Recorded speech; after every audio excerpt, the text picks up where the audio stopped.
सुमृत जहराई हो रखा। स्मृतियों में ऐसी ऐसी बातें लिखी गई है कि पूछो मत। क्या लिखा गया है? मनुस्मृति में लिख दिया गया है, यदि पंडित ब्राह्मण यज्ञ कर रहा है, कर्मकांड कर रहा है और उसके पास धन कम है तो पड़ोसी के घर में घुस जाए और उनके धन को तिजोरी से निकाले। क्यों? क्योंकि उस पर उसका अधिकार है। क्या है? मर्यादा अनुकूल है? मर्यादा अनुकूल नहीं, समय अनुकूल नहीं, समाज अनुकूल नहीं, ऐसी ऐसी बातें लिखी गई। और क्या बातें लिखा गया है? आज जिसे कानून बनाने के लिए लोग लगे हुए हैं, ऐसा कोई कानून बन जाएगा तो लोगों का जीना मुश्किल हो जाएगा। इसलिए कवि साहब को कहना पड़ रहा है, ये स्मृतियां समाज के लिए अभिशाप है और समाज में विष पैदा करने वाला है। क्या क्या लिखा गया है? यदि किसी स्त्री को संतान पैदा नहीं हो रहा है तो पराये पुरुष को बगल वाले पड़ोसी के साथ संबंध बना के संतान पैदा करें। अब आज का तो एक संस्था है, संस्था का प्रमुख कहता है 3 बच्चे पैदा करो, और 3 बच्चे पैदा नहीं होता है तो पड़ोसी का सहयोग है। कितनी निंदनीय बात, कितनी गहीर बात, कितनी कहना चाहिए बेवकूफी की बात। आश्चर्य लगता है उसका दिमाग कितना सड़ा होगा, कितना गंदे मानसिकता का आदमी होगा कि पूछो मत। ऐसी ऐसी बातें, मनुस्मृति की बातों को समाज में फैलाना चाहते और केवल चुपचाप नहीं, समाज में वक्तव्य देकर के कहते हैं। ये किसने लिखा है? स्मृतियों में लिखा हुआ। इसीलिए कवि साहब को कहना पड़ रहा है, ये तुम्हारा स्मृति ग्रंथ समाज के लिए अभिशाप है। और क्या लिखा गया है? यदि रास्ते रास्ते कोई जा रहा है, ब्राह्मण उधर से कोई आ रहा है, परछाई पड़ गई तो उसको डंडे से पीटो। किसी की परछाई किसी पर पड़ रही है तो उसका क्या दोष? भाई सूरज उगा हुआ है, प्रकाश फैला हुआ है, संसार सबका है, संसार में सब शरीर धारण किए हैं। क्या एक ही वर्ग के लोग, एक ही मान्यता के लोग इस संसार में रह सकते हैं? प्रकृति ने तो भेद किया नहीं, सृष्टि ने भेद किया नहीं, पृथ्वी ने भेद किया नहीं, और भेद करने वाले तुम कौन हो सकते हो? ऐसे ऐसी मानसिकता की बातें लिखा गया है, वो जो सुनकर के पढ़ करके आश्चर्य लगता है। कितनी कितनी गंदी गंदी बातें, ये विचार की बातें, पर स्त्री हरण की बातें, पर धन हरण की बातें, पर जमीन हरण की बातें। आज उनकी संस्था को देखो, एक कबीर आश्रम हमारा है, शत्रु विलास साहब के नाम से संस्था चल रही थी, आश्रम चलता था, उसको हड़प लिया। आश्चर्य है, ऐसे ऐसे लोग करते जो संस्था चला रहे हैं, हड़पना, धन हरण करना, ये उनकी मानसिकता है। इसके बल पर स्मृति को अपना, स्मृतियों को अपना मानना चाहते हैं संविधान। संविधान तो बना के तो दिखाए पहले। कवि साहब को इसलिए कहना पड़ेगा कि तुम्हारा स्मृति ग्रंथ समाज के लिए अभिशाप है। और इसके पीछे गायों को तो क्या करते हैं, अभी चल रहा है, बहुत लंबा चल रहा है, गायों को माता माना जा रहा है। चलो अच्छी बात है, गाय को माता कहते हो तो पिता कौन हुआ फिर? बैल को पिता क्यों नहीं कहते हो? फिर गाय माता है तुम्हारी तो बैल तुम्हारा पिता भी होना चाहिए। आश्चर्य की बातें, कैसी कैसी बातें बोलते, लिखते, पढ़ते और समाज में भागते हैं। इसका मतलब ये नहीं है कि गाय, और दूसरी तरफ क्या कह रहे हैं, गाय माता है 14 साल तक। आश्चर्य लगता है, 14 साल तक गाय माता है और उसके बाद काट के खा देगा। ये कैसी कैसी बातें, उत्पुटान बातें, उलझुल बातें, मनुस्मृतियों की बातों को आज लागू करना चाहिए।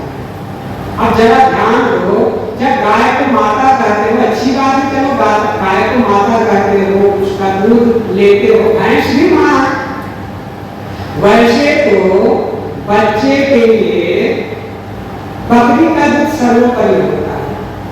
बकरी का दूध सबसे ज्यादा पौष्टिक, सबसे ज्यादा रोगनाशक और सबसे ज्यादा इम्यूनिटी वाला दूध होता है बकरी का दूध। लेकिन फिर भी चलो बकरी का दूध नहीं, गाय का दूध को मानते हैं, सब पीते हैं, गाय को मानते हो, चलो अच्छी बात है।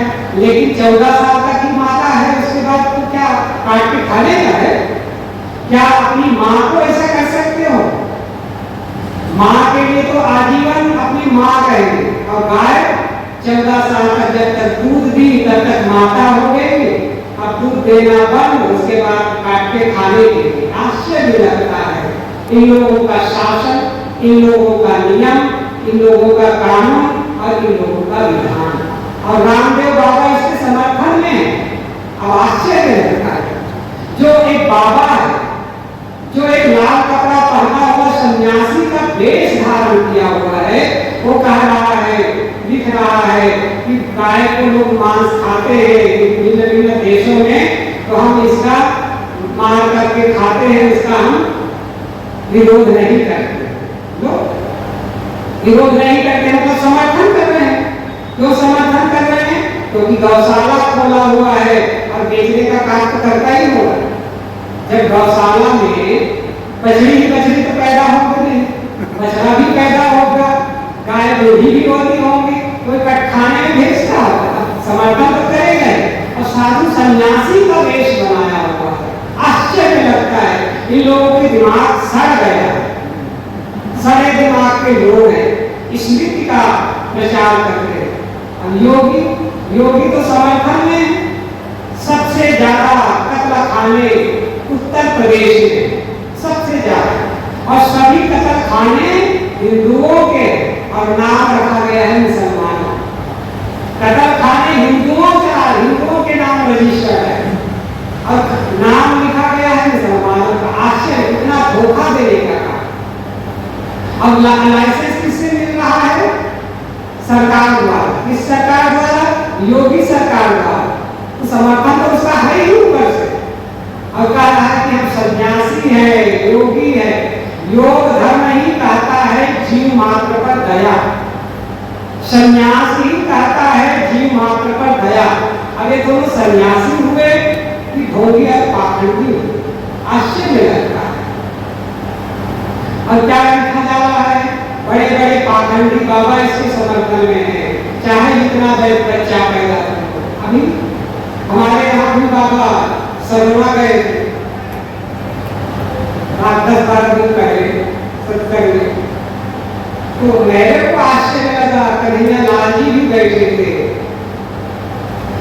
और वो कह रहा था कि उसके 2 दिन बिटिया होगी, बेटा नहीं हो रहा है हमारा। कहा कि हम तो कुछ युक्ति दे देंगे, हमारे पास आ जाना, कुछ कर देंगे, बेटा हो जाएगा।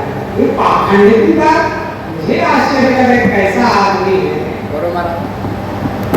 कैसा कैसा साधु का वेश बनाया जाता है पैसे के लिए, धन के लिए, पाखंड फैलाना। क्या आशीर्वाद से या प्रचंड घंट करने से सदा चल रहा है पंथ तो अच्छे पंथ पर, लेकिन पाखंड फैलाते हैं। जो भी हो, चाहे पंथ का आदमी गलत करता हो, चाहे दूसरे पंथ का आदमी गलत करता हो, गलत गलत ही होगा, पाखंड पाखंड ही होगा, विश्वास विश्वास ही होगा। कहने का तात्पर्य है, जो भी गलत करता है वो गलत ही होगा। कवि साहब कहते हैं, स्मृति संसार में जहराने के लिए बनाया गया है। कैसे जहराने के लिए बनाया गया है? फंसाने के लिए बनाया गया है। जैसे बंसी के द्वारा मछलियों को फंसाकर मार करके खाया जाता है, ठीक वैसे ही चतुर, चालाक, काइयां, धोखेबाज ब्राह्मणों ने भोली भाली जनता को फंसाने के लिए बंसी के रूप में फेंका है। स्मृति ग्रंथों में लिख रहा है और स्मृति ग्रंथों के अनुसार नियम बना दिया कि ऐसा चलो, ऐसा चलोगे तो तुम्हारा तुम्हें संसार से मुक्ति मिल जाएगी। और क्या लिखा है पता है? पाप पुण्य का निर्धारण भी किया है उसने। यज्ञ करते हैं, यज्ञ में पशुवध होता है, अब पशु मारा गया यज्ञ में, और यदि कोई यज्ञ में मारे गए पशु को प्रसाद मारकर नहीं खाता है तो उसे उस पशु में जितने बार है उतने बार नरक में जाना पड़ेगा, उस पशु में जाना पड़ेगा। क्या यज्ञ में मारे गए तो हिंसा हुई, यज्ञ में पशु मारा हिंसा हुई। अब हिंसा से बने हुए उसको भोजन करके खाना, प्रसाद मान करके खाना तो हिंसा हुआ। अब हिंसा को पाप मानकर किसी ने त्याग दिया तो उसके लिए लिखा है पाप योनि में तुम जाओगे। ये पाप है, ये पाप उनका निर्धारण है। लगता है जब उन्हीं के घर किसी आदमी को मारे और खाए और कहे ना खाओगे तो पाप लगेगा, तब तो बात बने। कैसी कैसी बातें ये स्मृति ग्रंथों में लिखा गया है। इसीलिए कबीर साहब को क्रांतिकारी ढंग से चौकदार कहना पड़ रहा है। तुम्हारी स्मृतियां युग बाह्य है, समय विरुद्ध है, निषिद्ध है, त्याज्य है और जलाने योग्य है। क्यों? क्योंकि उसमें अंतसंग बातें लिखी हुई है, समाज के मर्यादा के विपरीत लिखा हुआ है। समाज में मर्यादा में ये सब पालन नहीं किया जा सकता। किसी की बहन बेटी, माँ बहन बेटियों पर दृष्टि करना ही गलत है। अब तुम कहते हो किसी के साथ संतान पैदा करो, कोई हर्ज नहीं। ये कहां तक जा रहे हैं? आश्चर्य लगता है। कबीर साहब कह रहे हैं शौर्य के विश्वास और रमैयाम, और तू भ्रम में पड़ करके इस पर विश्वास भी कर लिया। तू कितना मूर्ख है, तू कितना अनाड़ी है, तू कितना पागल है। समय नहीं देख रहा है, मर्यादा नहीं देख रहा है, समाज के कहना चाहिए समाज में जो निंदा होती है उसे नहीं देख रहा है और गलत गलत बातों का पालन कर रहा है, पशुवत को जायज कर रहा है। सनातनी भी कहा जाता है। रामायण को उठाकर देख लो तो रामायण भी क्या कहती है? परम धर्म शुद्धि विदित अहिंसा पर पीड़ा सम अघनगर। अब रामायण को ही मान जो मनुष्य बेटी है, रामायण है, रामायण भी अपना धार्मिक ग्रंथ मानते हो।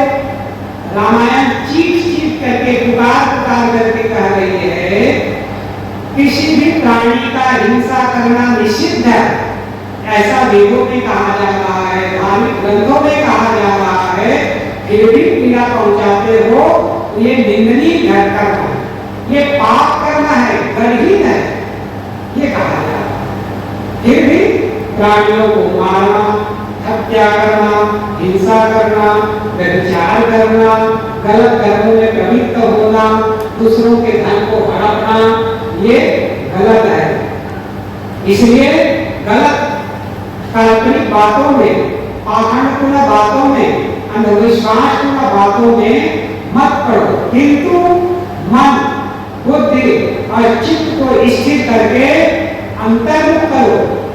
सतगुरु कबीर साहब भक्ति में कहते हैं मन बुद्धि भिन्न फैलाया हो रमैया। काल्पनिक बातों को छोड़ो और ईश्वर को खुश करने के लिए यदि पशुवत करते हो, बलि देते हो तो समझ लो वो ईश्वर तक नहीं पहुंचता है। जिसे तुम भगवान कहते हो वहां तक नहीं पहुंचता है, किंतु उसे मारकर तुम ही खाते हो, वो भी नहीं खाता है। तुम खुद जिज्ञा स्वार्थवश, जिज्ञा के विरुद्धवश से मारकर खाते हो। इसलिए ईश्वर को खुश करने के लिए भी यदि करते हो तो भी निंदनीय करना है, पाप करना है, अन करना है, त्याज्य है और समय विरुद्ध है, समाज विरुद्ध है, मनुष्यता के विरुद्ध है। किंतु यदि ईश्वर को प्राप्त करना चाहते हो तो कल्पना को छोड़ो, काल्पनिक बातों को छोड़ो, अंधविश्वास को छोड़ो, पाखंड को छोड़ो और मन को ठीक फैलाओ। मन बुद्धि को भीतर की ओर करो, अंतर्मुख करो और आत्मा का दीदार करो। आत्मा राम तुम्हारे भीतर है परमेश्वर आपके भीतर है। अष्टप्रभु हृदय अक्षत अधिकारी दीन जान सब जीव दुखारी, ये रामायण में कहा गया है। तो परमात्मा तो आपके भीतर है, ईश्वर भीतर है, उसे बाहर खोजो मत और उसे खुश करने के लिए पाखंड का काम, अंधविश्वास का काम, बलि का काम मत करो। केवल हिंदू परंपरा में ही नहीं, इस्लाम में भी वही बात है। जो भी कट्टरतापूर्ण ग्रंथ है उन सबका निषेध है, चाहे वो पुराण हो, चाहे वो स्मृति हो, चाहे वो बाइबल हो। जहां से हिंसा की बातें कही जा रही है, जहां से हत्या की बातें कही जा रही है, जहां से व्यभिचार की बातें कही जा रही है, जहां से लूट फूट की बातें कही जा रही है, सब त्याज्य है, सब खंडनीय है, सब समय विरुद्ध है, समाज विरुद्ध है। उसका हमेशा खंडन होना चाहिए, त्याग होना चाहिए, खुलकर क्रांतिकारी ढंग से उसका विरोध किया जाएगा। और यदि कोई कह सकता है कि हम जायज ठहराएंगे, तो जिसके मुख में 32 दांत हो, जीभ हो, आकर के उसको सिद्ध करके बता दो जायज है। हम भी प्रश्न करेंगे, जब गाय को मां कहते हो तो मां जब मान लिए हो तो तुम्हारी माँ और वो माँ एक बराबर है, तो जैसे गाय को काट के मारने के लिए तो तुम्हारी माँ को भी काटना पड़ेगा। हम भी प्रश्न करेंगे, हम भी तर्क करेंगे। कहने का तात्पर्य है, यदि किसी के मुख में जीभ हो, 32 दांत हो, तो आकर के बोल इस तर्क को काटने की हिम्मत हो, काट के तो कहने का तात्पर्य है, सदगुरु कबीर साहब इस विधि में अंधविश्वास, पाखंड, भ्रम और अंध मान्यताएं, गलत परंपरा, गलत मर्यादा की बातें जो ग्रंथों में लिखा गया है और विधान बनाया गया है, लोगों को धमकाकर, डराकर, उसका सदगुरु कबीर साहब इस पद में केवल निषेध कर रहे हैं। उनका मतलब ये नहीं है किसी के साथ दुश्मनी करना, किसी के साथ बैर करना, किंतु सदगुरु कबीर साहब का केवल एकमात्र सिद्धांत है, मनुष्य को मनुष्य की नजर से देखे और संसार के सभी प्राणियों पर दया का पालन करे और आत्मा को सर्वोपरि के रूप मान करके उस पर अपने आप को निछावर करे। बस इतना ही उनका संदेश है। जीव दया और आत्म पूजा कहे कबीर धर्म नहीं पूजा, ये उनका सिद्धांत है। तो आज का प्रसंग यही पर समाप्त होता है। बोलिए सतगुरुदेव की जय।